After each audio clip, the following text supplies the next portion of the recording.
Good afternoon, Malacañang Press Corps and guests. Welcome sa press briefing ni Presidential Spokesperson Harry Roque. Good afternoon, sir. Good afternoon to all of you. We have two very important guests today. The first is Secretary of Justice Vitaliano N. Aguirre II, and we also have Undersecretary Joel M.C. Egco of the Presidential Task Force on Media Security. Ladies and gentlemen, let us welcome Secretary Vitaliano Aguirre II.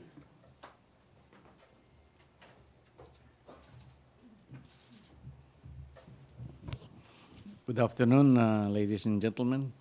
I was requested by Secretary Harry Roque to be here this afternoon. I was informed of a possible appearance here yesterday while your secretary and the president were in Baguio, so I have to go back this early this morning. But I first attended the convention between PDP and the Communist Party of China. So I was told that you were interested, or you are going to have some questions with respect to the case of the dismissal by the RTC Valenzuela by Judge Nena Santos, of Valenzuela, of the 6.4 billion information for the importation of shabu. So I'm now ready to. MPC questions about the 6.4 billion shabu? Question. Question, Tina. Tina Mendez, Philippine Star. So, sir, hello. Good afternoon, sir. So, sir, with the dismissal sa local court, anong magiging impact ng campaign ng gobyerno on illegal drugs? Well, because of the dismissal, then it is as if there is no information yet filed against the respondents, specifically against Mr. Taguba, Kenneth Dong, Richard Cheng, and as a matter of fact, we have received information. In fact, reliable information that one of these prosecutors were trying to get out of the country, but he was timely prevented by the issuance of our ILBO, or the Immigration Lookout Bulletin Order. So since there is yet no warrant of arrest issued against any of the respondents, then that could be the reason why some of the respondents wanted to leave the country.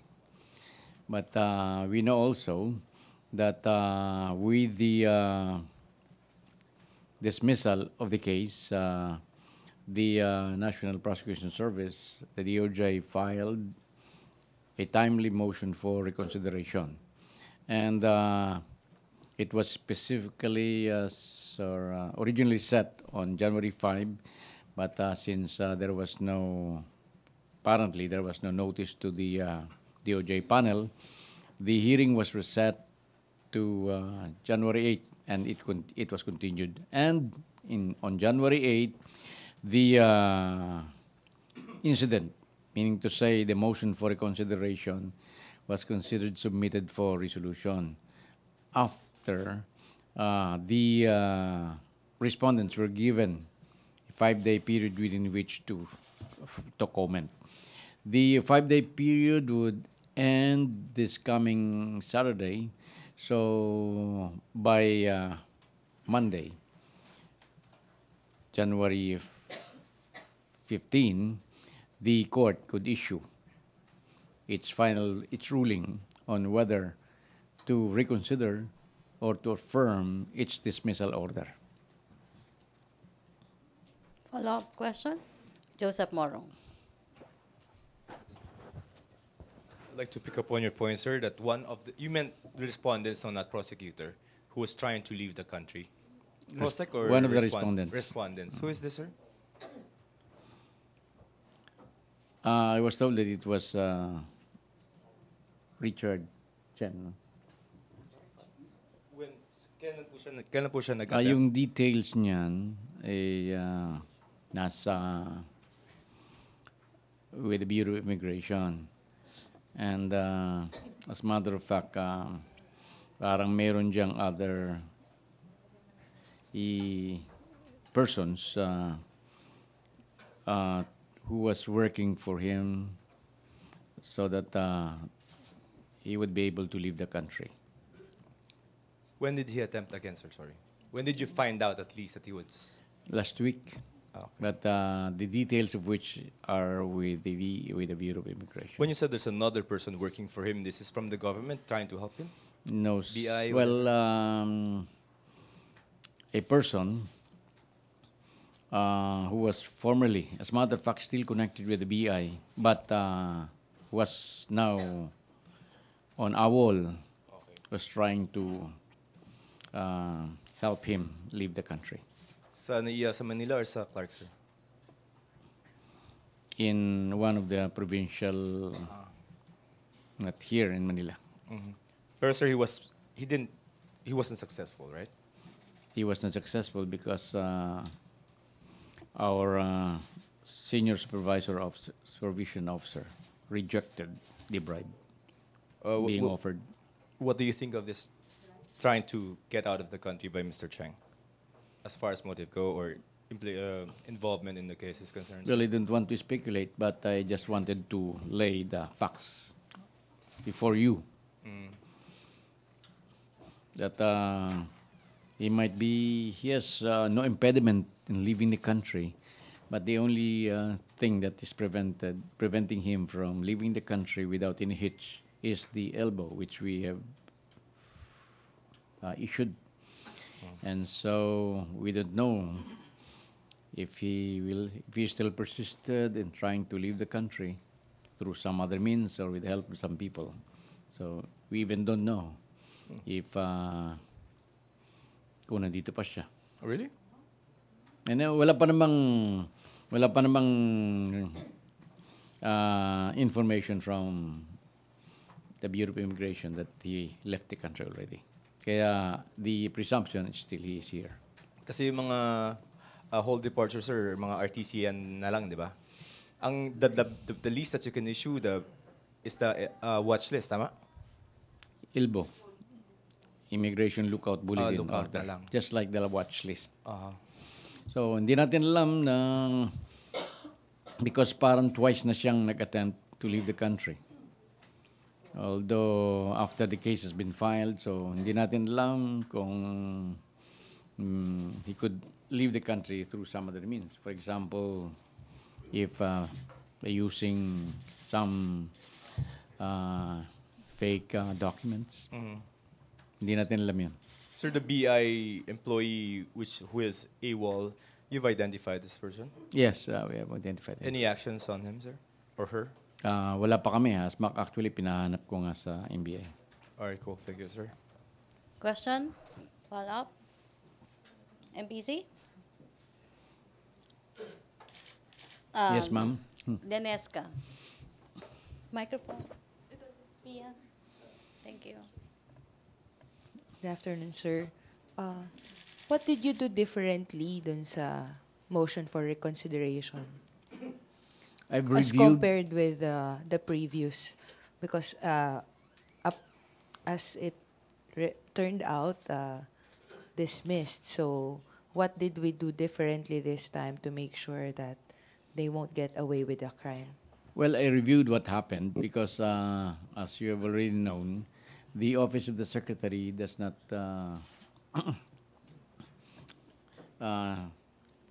comment or make anything about this, what our National Prosecution Service downstairs are doing. And so we just read in the papers that the case has been dismissed because it was filed because of improper venue.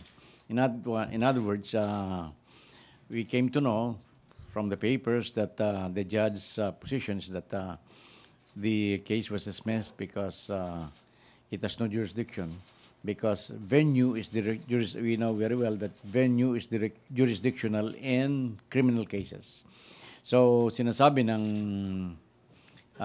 RTC ng Valenzuela na ang may jurisdiction dito would be Manila.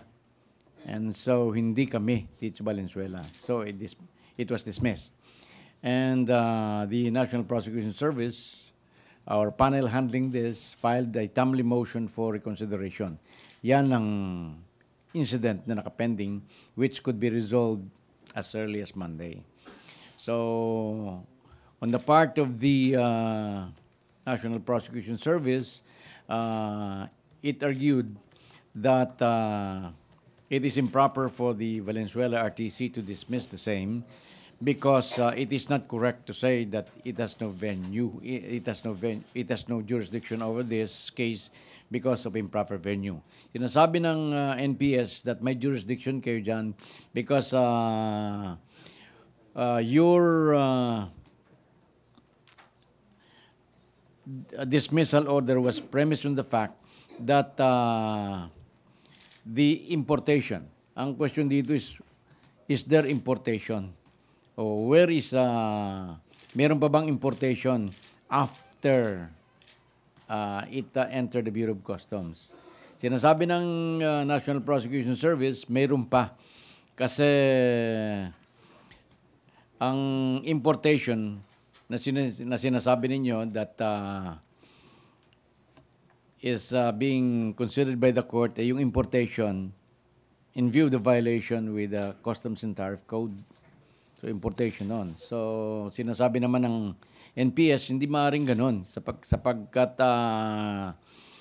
hindi mo maaaring i-import yan. Kasi only the non-contrabands, yung legal, in other words, yung hindi bawal na mga goods ang pwedeng i-import. You could not validly import, ang argument ng NPS, ng mga contrabands. So, wherever it is caught, as in this case, nahuli yan sa Valenzuela, mayroon pa ring importation. Yun ang argument ng National Prosecution Service. And besides, sabi niyang ganyan, importation, yung pagdala sa Valenzuela is just part of the importation. In other words, it is a continuing process. Kaya't pag ganyang continuing offense, kahit saan, in any place where one of the elements of the offense happened, pwede mong i-file dyan. Since dire-diretso ang process niyan, ang continuing offense niyan, since isa nangyari yan, nahuli yan sa Valenzuela, then Valenzuela court has jurisdiction. Yan ang argument ng pinaglalabanan ng respondents and the prosecution. MPC Thank you, sir. questions? Other issue? Laila. Good afternoon, sir. Sir, could Good afternoon. you give us an update on the government's petition to declare the NPA as a terrorist organization? The government's expectation to? Declare the NPA as a terrorist. Yeah, I just talked to the prosecutor Peter Ong, and hopefully in the coming week, it will be filed because meron palang last-minute consultation with the Office of the Executive Secretary as well as with the other intelligence services of the government. Sir, what are our expectations about the petition? Do we expect this to be parang like summary proceedings or do we expect a long trial? It is a Because full-blown trial, I believe. Kasi that's why medyo hindi mo madali. Hindi pwedeng madaliin. They have to gather all the instances where terroristic activities could be attributed to the NPAs. do you expect the NPA, the CPP, to put up a fight? I believe so. Kasi ayaw nga nilang makuhan sila eh. masabihin silang they are engaged in terrorism.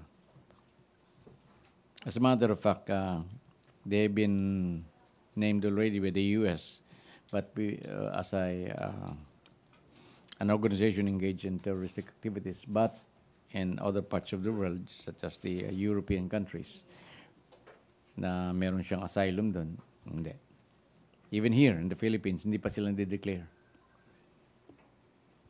Sir, how about the re-arrest of the consultants released for the peace talks? Ano Well, na po yung status? the same has been the warrant. The warrant for the arrest of these consultants have not been lifted, although there are moves to resume the peace process.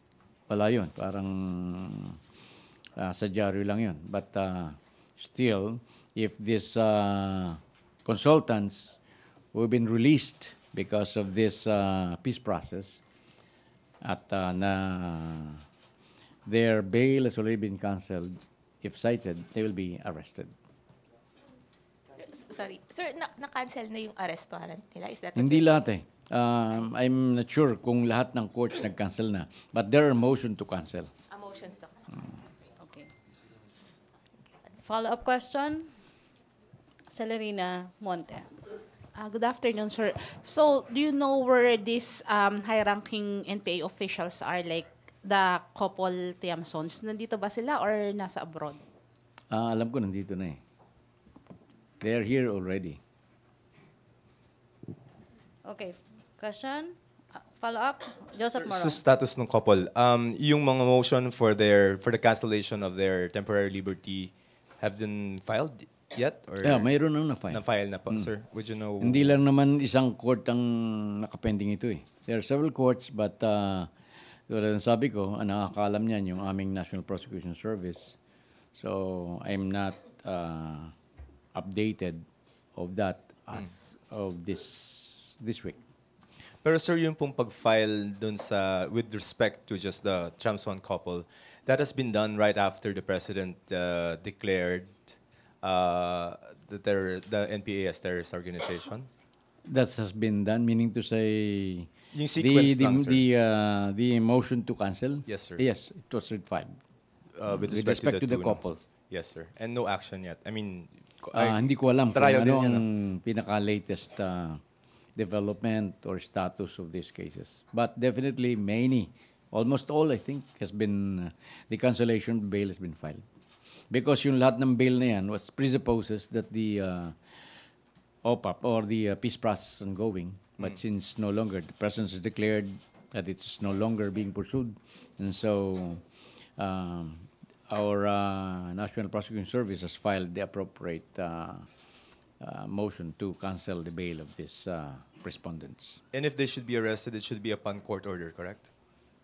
Yes, kasi ganun yan. Once na nag-file sa court yan, pag kinancel ng court yung bail pursuant to the motion of the prosecution, then the necessary consequence that the court will issue an order of arrest. Alright. So hindi sir parang citizen na pag nakita nila, they could just arrest these people. Pag alam mo ninyong mayroong order of arrest, you could Pwede.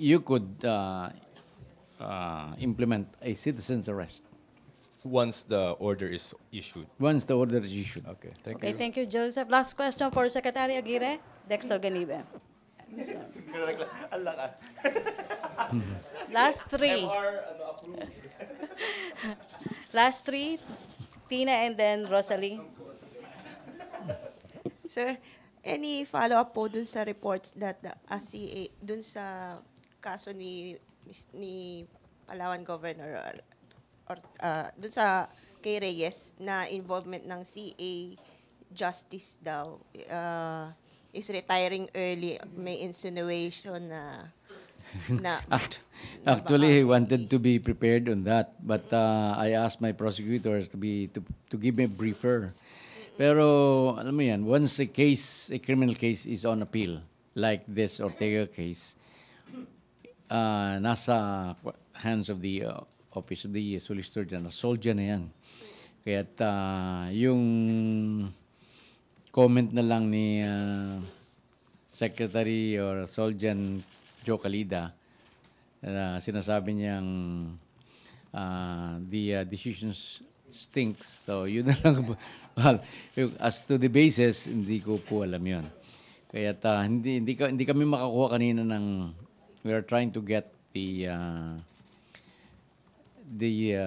dismissal or the resolution expressing that there was no probable cause for the arrest of Sir, the respondents. Just a clarification, sir, you agree with the Solgen that the decision stinks? Well, hindi ko pa nga nababasa eh. Sorry, but I'm sorry I could not comment further. Sir, any update on the case of Miss Mary Jane Veloso? Mary Jane Veloso, wala pa akong update. Sorry. Okay, thank you, Tina. Dexter Ganibe and Rosa Licos. Last question for Secretary Aguirre. As a clarification lang, nabanggit nyo kanina yung supervisor ba or manager ng immigration doon sa airport sa probinsya, ni-reject niya yung bribe ni Richard Cheng. May isinang pa bang kaso, sir? Ang BI o ng DOJ? May sinampang kaso? Kung about doon sa bribery attempt? Actually, pinahanap ko nga yung the one supposed to who introduced himself as that person. Kung totoo yung sinabi nung BI na yun, who is an BI employee who is on a wall, na nag-o-offer ng 10 million bribe, dun sa ni-reject lang nung nung ating supervising immigration officer. So kung totoo yun, then at the very least, an attempted case of corruption public officers being committed.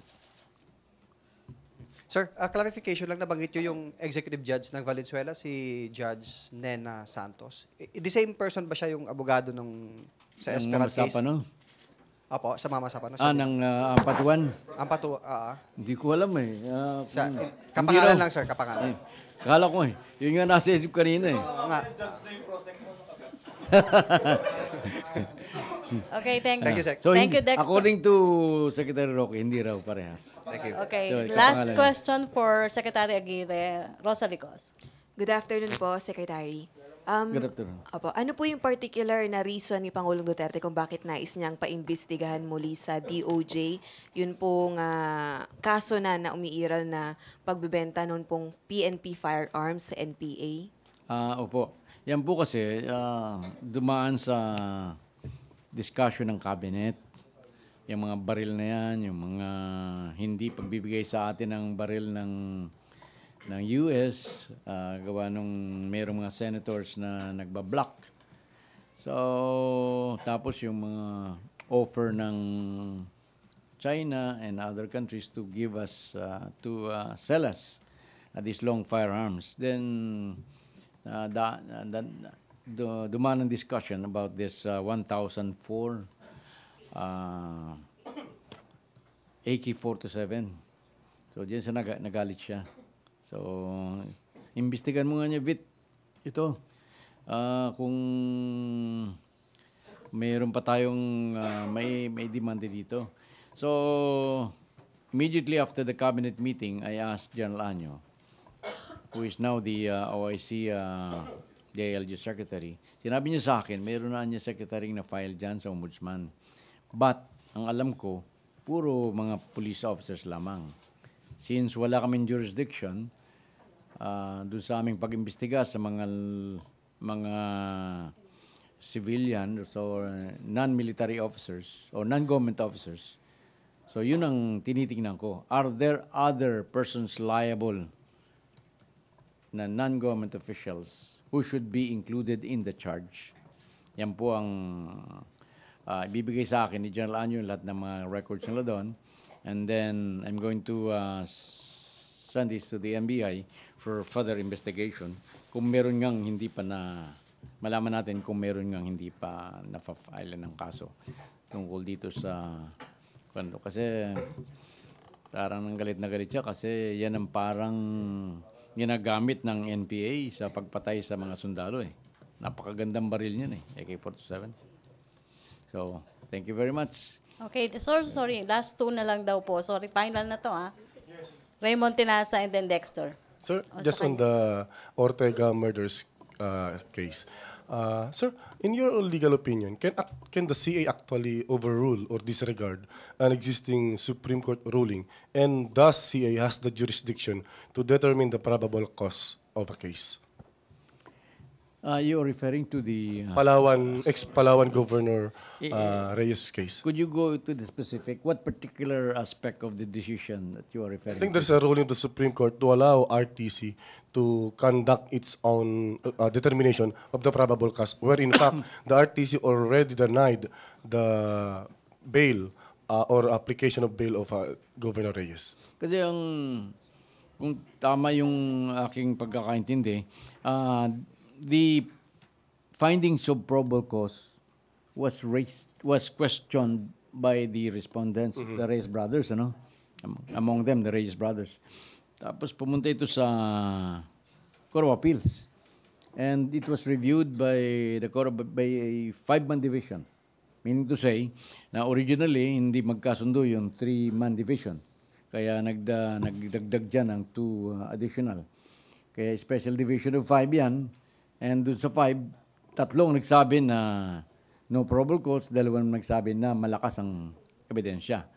So, hindi ko malaman kung meron ngang violation dito ng Supreme Court.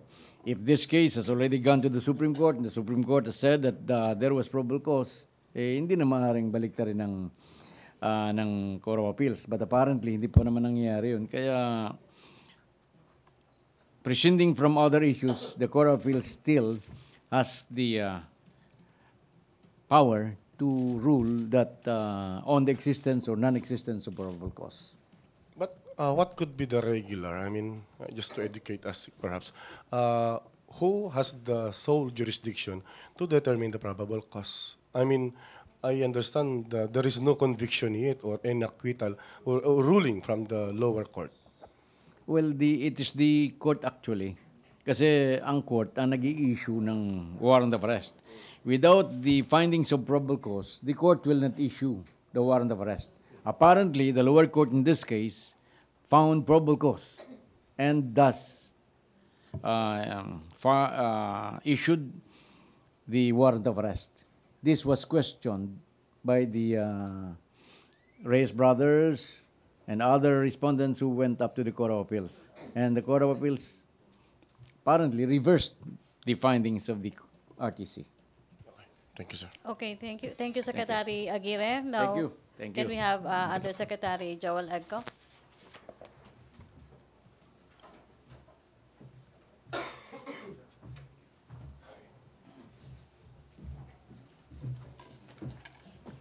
Ito yung Ortega. Boss. Thank you. Good afternoon, brothers and sisters. Today, I'd like to clarify some issues with regard to allegations that Secretary Harry Roque had conflict of interest when he assailed the CA ruling on the Ortega murder case. Sorry? He went ahead na. All right. So I'd like to begin. Secretary Harry Roque is the spokesperson of President Rodrigo Roa Duterte, who issued Administrative Order Number 1 on October 11, 2016, for the purpose of protecting the life, liberty, and security of media workers. When Secretary Roque commented on the CA ruling on the murder case against former Palawan Governor Joel Reyes, he did so within the purview of AO1 as the alter ego of the President of the Philippines, who has vowed in his first SONA that, and I quote, "This government does not condone violence and repression of media workers," close quote. The 14th whereas clause of AO1 expressly provides that, open quote, "unsolved cases of grave violation of the right to life, liberty, and security of person are revisited, investigated, and prosecuted until final determination and penal conclusion," close quote. Further, AO1 mandates the creation of the Presidential Task Force on Media Security for the purpose of monitoring all cases of media killings and mobilizing all member agencies, in order to attain justice for the family of slain journalists and media workers. The Office of the Solicitor General is one of the member agencies of PT FOMS. The OSG is the government's lawyer, and its chief, Solicitor General Jose Calida, has criticized the CA decision dismissing the murder case of former Palawan Governor Reyes, saying that, and I quote, "The decision of the CA stinks," close quote, and that he will conduct an investigation to, open quote, "find out where the stench came from," close quote. We share the same sentiments. The PT FOMS, having been created under AO1 for the protection of the life, liberty, and security of media workers, will do all within its powers under the said admin order and will perform all legal and appropriate actions and ask our media partners like the NUJP, NPC, KBP, CMFR, PAPI, and the Philippine Press Institute for support in order to find out where the stench really came from with regard to the CA's order to release former Governor Reyes to the detriment of a slain journalist whom we are bound by law to protect and serve until justice is achieved. This unwelcome development is a nightmare from where we all should wake up. It sets a bad precedent to cases of similar nature. It sends a chilling effect not only to the families of victims, but even to us, to those at the front line against the problem of media killings. Samahan po ninyo kami sa laban na ito. Thank you, Yusek Eco. May question kay Yusek Eco?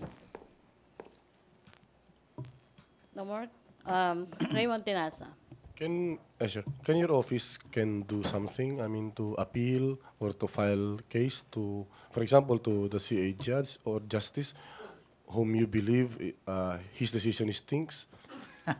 Okay, yun din yung question mo kanina. Well, to answer that, Raymond, actually we had a meeting a few days ago, and we discussed that with the PT FOMS lawyers, the lawyer of the family, and the members of the family themselves. No, you were pointing about the SC previous SC decision upholding the authority of the local court. So yun yung nakita namin.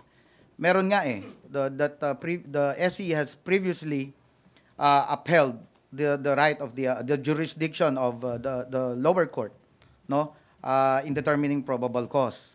So ito yung nakikita namin na possible. I'm not saying that this is going to happen, but maybe the CA justices, maybe they're courting an administrative case, no? But well, it depends on the interested parties in this particular case, specifically the family. Kung gusto nila mag-pursue, may interest sila sa kaso, they may do so. But we are of that belief, no? Na of course Supreme Court yan. So yun yung sinasabi natin. That's why we share the sentiments of the OSG, and the OSG is a member of the task force, no? And we give our full trust and confidence to the Office of the Solicitor General to effectively seek a reversal of this nightmare, of this, according to Secretary Roque nga, the past few days, which is a travesty of justice. Natatakot ako dito, ako personally. We are at the front line of the fight against media worker killings. Napakahirap maghanap ng witness. Ang hirap mag-file ng kaso. Ang hirap magpahuli ng suspect. Ang hirap mag-monitor ng kaso sa korte. Ang daming kung ano-ano. And then, sa isang iglap, biglang mawala. What about the other more than 100 cases that we're handling? So, that's my, kumbaga, primal fear. Ito yun. And again, I'm getting very sentimental about this because 2 weeks ago, and I told Secretary Roque about this, meron tayong isang kaso na hawak na media worker killing, the person of interest was ordered dismissed by the ombudsman. The MR was, I think, rejected. And 2 weeks ago, before I think after Christmas, he was able to get an injunction from the Court of Appeals. So, well, I don't know. I'm not here to speculate or badmouth the Court of Appeals justices, but I'm not happy about it personally. Okay, thank you, Raymond. Thank you, Undersecretary Joel Eco. Can we now have presidential spokesperson question? Alvin Baltasar for Yusek Eco. Microphone, please. Rose? Yung sa gagawa, magandang hapon po. Pwede rin siguro sumagot si Spokes Roque kung after kay Yusek ko. Sir, ano pong reaction natin doon sa parang timing nung allegedly pasya ni Justice Pizarro na mag-retire o mag-avail ng early retirement after the controversial decision tungkol kay Reyes? I have friends also in the Court of Appeals, and I've been asking around the past few days kung ano talaga nangyari. I told some people to you know, ano naman tayo as a former journalist, yun ang trabaho natin, tatanong-tanong tayo. Isa yung sa tinanong ko lang, is it true that that particular justice is retiring? Yeah, he opted for early retirement. Well, okay. That's all I can say. So, yun. And I think there is another view here that yung tatlo kasi, there were, out of the 5, 3 yung nag-approve, ano? I think at least one, according to my source there, believes that may hirapan because may namatay na supposedly mag-corroborate doon sa witness. Pero sabi ko nga, teka, hindi ba dapat ano na yun? Mas maganda full-blown trial eh. Mas maganda ang korte na ang mag-determine yan. Well, I'm not a lawyer, but yun ang, ano ko, in my experience as, like you as a journalist, no? Puro ganun eh. So let the court determine, no? Probable cause or until guilt. But in any case, yun nga, yung sinaid ko kanina, expressly provided under AO1 hanggang penal conclusion. Talagang tututukan natin to.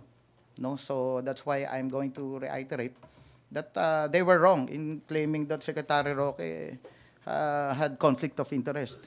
Mula nung napatay si Doc Cherry 2011, I was director of the National Press Club, and we've been also calling for the immediate arrest and prosecution of the suspects in this case. And when I was president of the NPC, na-aresto siya, and we even issued a very strong statement welcoming the arrest, no? So as an conflict of interest doon, now that I'm part of government and I'm in charge of going after them, so ano yan, with everything that Secretary Roque said and everything that I'm saying now, all fall within the purview of AO1. Trabaho lang naman namin to eh. And very explicit yung sinasabi, we run after them. So we provide legal assistance, we provide any assistance that we can provide to the family. We have been in close contact with Micaela Ortega and Mampati, no? Ever since, yun ang kausap natin eh. In fact, when this happened, I was already in communication with Mica Ortega as early as Saturday. Magkausap na kami, and I told her, I assured her na pinag-uusapan namin to at pag-uusapan namin nila Secretary Roque at ng mga task force lawyers natin and members. And during our next meeting, we're going to discuss this. And I'd like also to announce that I have prepared a formal request for Solgen Calida, no, to take charge, no, to do whatever what has to be done, no, to seek a reversal, hindi lang kailangan ma-reverse to because as I said, for me this is a nightmare. And kailangan pagtulong-tulungan natin to. Otherwise, tatakot ako na bumagsak yung ibang mga ganitong klase ng kaso. Hindi magandang example. Okay, questions? No more? Thank you, Undersecretary Joel Eco. Thank you po. Presidential Spokesperson Harry Roque. Nawala yung aking mga briefing materials here. Nadala mo ata. Meron pang iba. Meron pang iba. Oo. Let me go to 2 good news first. Okay. Nawala yung good news.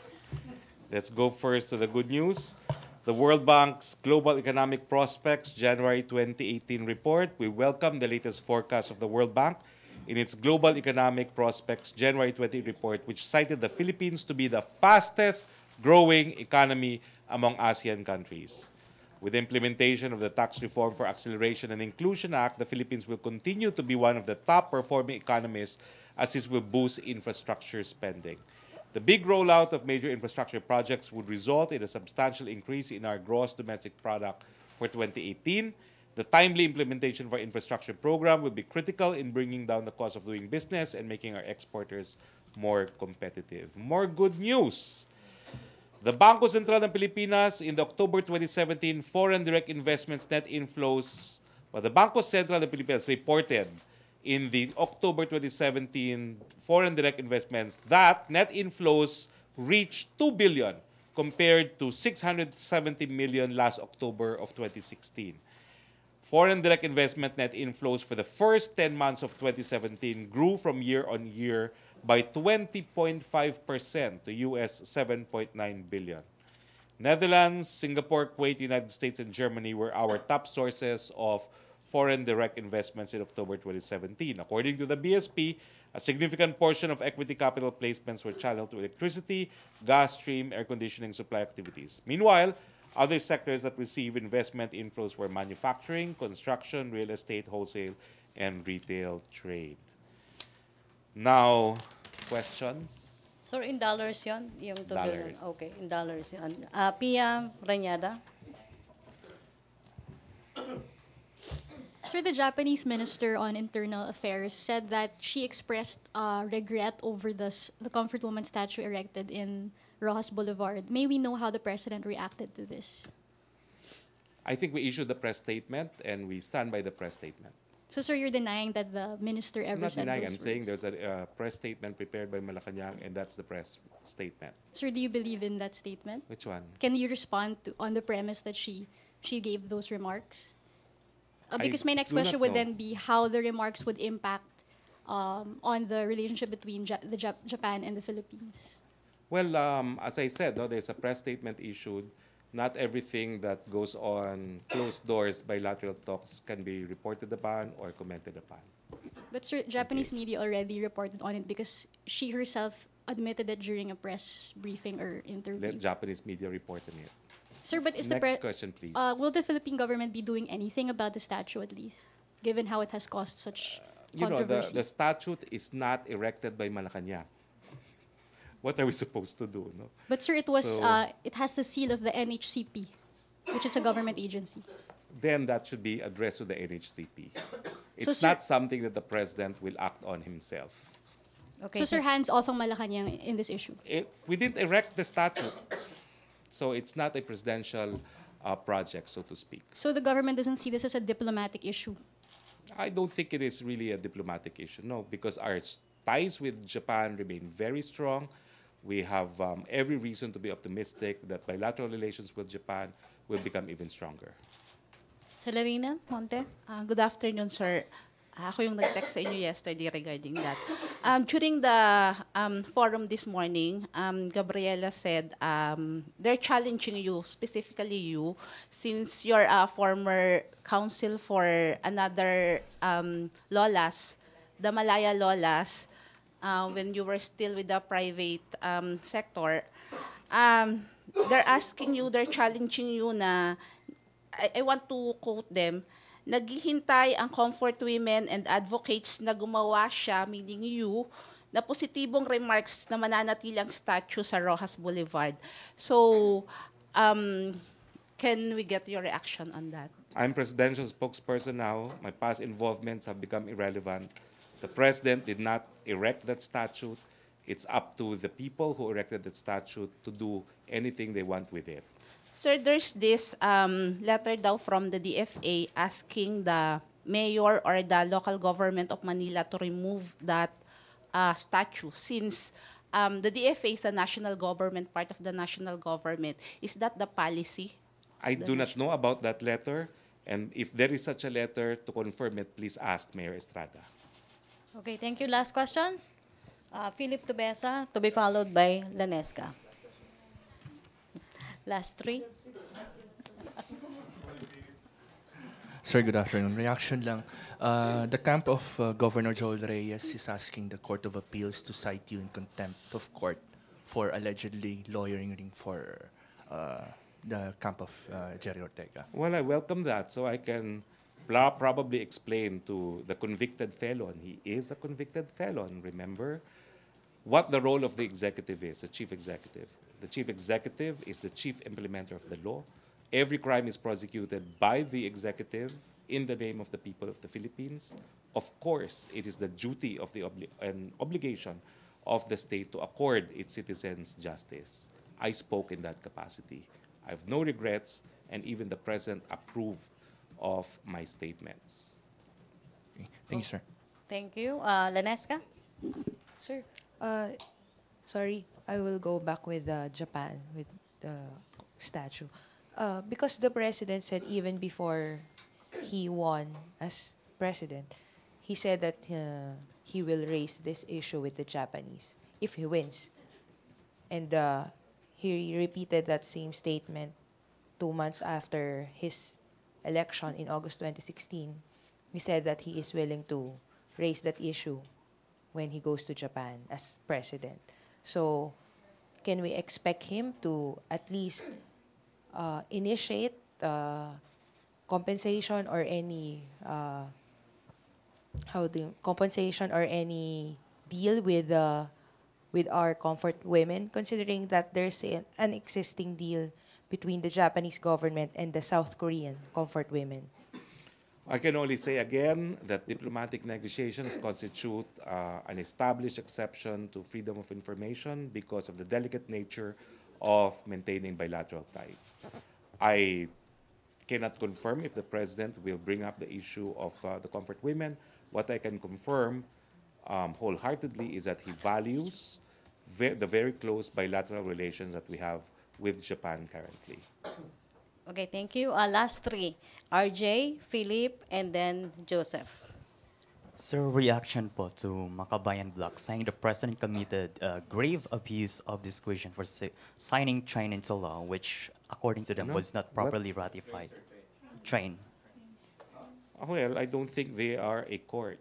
Only the court can conclude that there was grave abuse of discretion. And of course, I have said it before that there's overwhelming presumption of regularity because of the enrolled bill doctrine that the train was signed by the Senate President and the Senate and the Speaker of the House before it was signed by the President into law. That's entitled to full respect from our courts. They said, sir, it was not properly ratified due to the lack of quorum. Well, I understand that they brought the suit already alleging this ground. Let the court decide. Sir, on Veloso, is there any hope for her request from the President during to help her so that she could testify against her recruiters? I don't understand what exactly the president can do in this regard.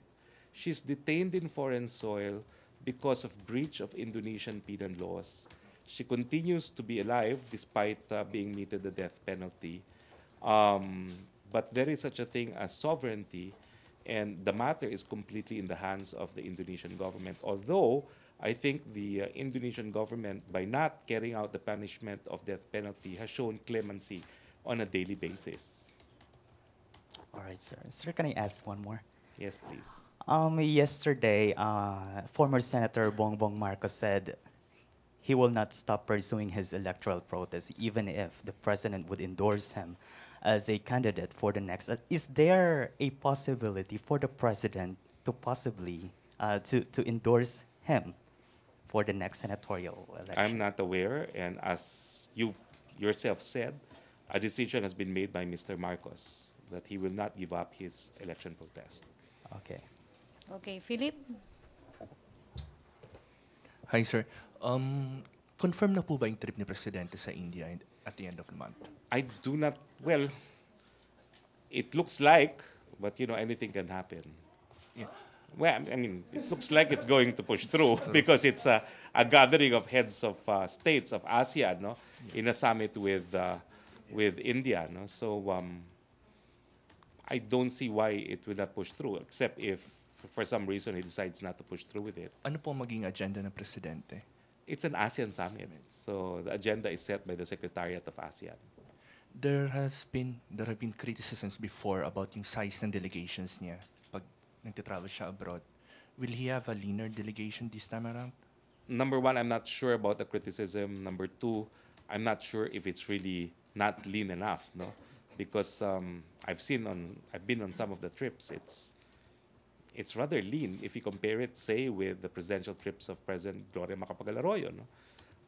I went to some of these trips as a congressman, and there were only one or two members of Congress accompanying him. And I heard anecdotally that in past administrations, there were more members of Congress that were allowed to go on these state visits.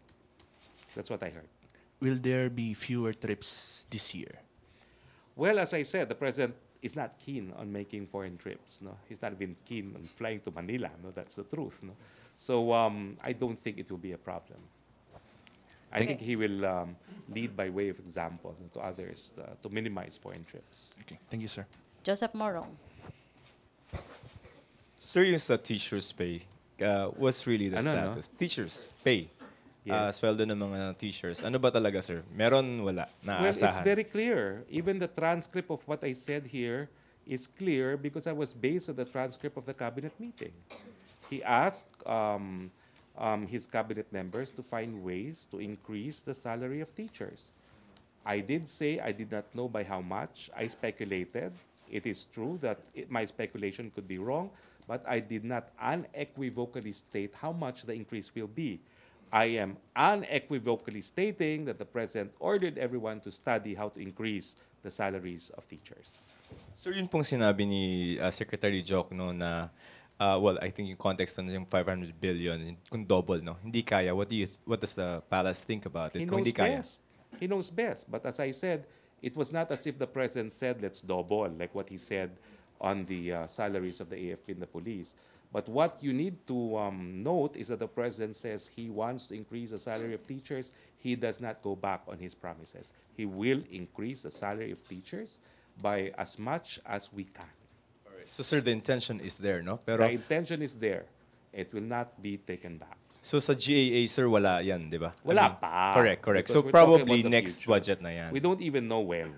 But he has asked them to look for ways and means to increase the salaries of teachers. So, they can expect, if some Of teachers... course, in the same way that it took time for his election promise to double the salary of policemen and military, it will take some time, but it will happen during his administration. And of course, between Secretary Jokno and the President will prevail, of course. Well, of course, there's only one Kakamot na lang ng ulo sa chief exec. executive. All right, sir. Other issues. Tapusin nga Okay. lang tong checklist Okay, ko. Joseph. Sir, kay Ma'am Licuanan, ano yung status niya? Well, as I said, we publicly heard Congressman Nograles complain about the trips. I said it helps if a formal complaint is filed because in all instances where the President acted, there was a formal complaint. I do not know if there is a formal complaint against Chairperson Licuanan. But I'm sure the President, because he reads the papers himself, knows about the trips. So, sir, if there's going to be any action from the President, it should be prompted by a formal complaint. It's just that the track record is where there was a complaint filed, there was an investigation, and there was a decision. So, kung may mangyari man kay Director Chairman Licuanan, dapat meron mo nang magko-complain. Otherwise, if it's just news reports or allegations from several congressmen, that will not be sufficient enough for the President to do any action on. I will not speculate now on what the President will do. I am just highlighting his track record. Okay. Official complaint, investigation, action. Sir, yung kay Yusek Dino, nire-require niyo yung mga barangay captains to come up with a lista ng mga alleged or those who are involved in drugs. As a lawyer and as a presidential spokesperson, do you see anything wrong with that coming up with that kind of list? None so far, because he just wants to get information on the basis of which the DILG should conduct an investigation. Now, there are two possible cases that could be filed, administrative for removal or criminal. So depending on the amount of evidence uncovered, either an administrative case for removal of a local government official could be filed, resulting in severance from duty of that public officer, or if there's more than enough evidence to establish even probable cause for a criminal case, then a criminal case should be filed. No, but the process of drawing up the list, hindi ba siya, sir, medyo iffy? Kasi baka mamaya, since they're required, they just put any other name there. There's, as I said, no, it's just a request to come up with names so that they could conduct investigations. Okay, It thank you. always begins with an investigation. Thank you, Joseph. Last. Okay, okay. Sir, yung last. third telco, Korean ba to, sir? May pangalan ba to, sir? It's not Korean. Why are you saying Korean? Well, Martin said so. I don't know. But I can only repeat that the president offered No, to the not third. Chinese Mga fourth pala, premier. China yung third eh. Yung fourth layer. I don't know. I haven't heard about the fourth. I only know about the third. Masabi niya, yung PTNT has already like a I do partner not ng know. PTNT. Maybe you should ask that of Secretary Martin, but I know only of a third. Okay. Okay, thank you. Malacañang press. Or last, Philip. Last na talaga. Sir, follow-up lang dun sa barangays. Kasi the President mentioned before na 40% ng barangay officials involved sa droga. And right now, Yusek Dino is going to ask them to come up with a list. Di ba medyo problematic yan?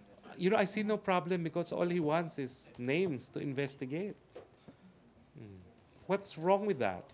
Because people should know, by way of general reputation, who are involved in drugs. I think communities know, no? But it's not enough for anything. You have to investigate on the basis of these leads. Pero I mean, drug-linked officials coming up with a list. Kasi sabi ni Presidente, 40% ng barangay officials. That didn't come from Secretary Dino. He was not yet in the ILG, no? At that time, no? So perhaps that's another lead that Yusek Dino should pursue, no? The already existing data bank that we have. But the question is there anything wrong with asking for a list? There's absolutely nothing wrong for as long as it will entail conduct of an investigation to verify the information. Okay, thank you, sir.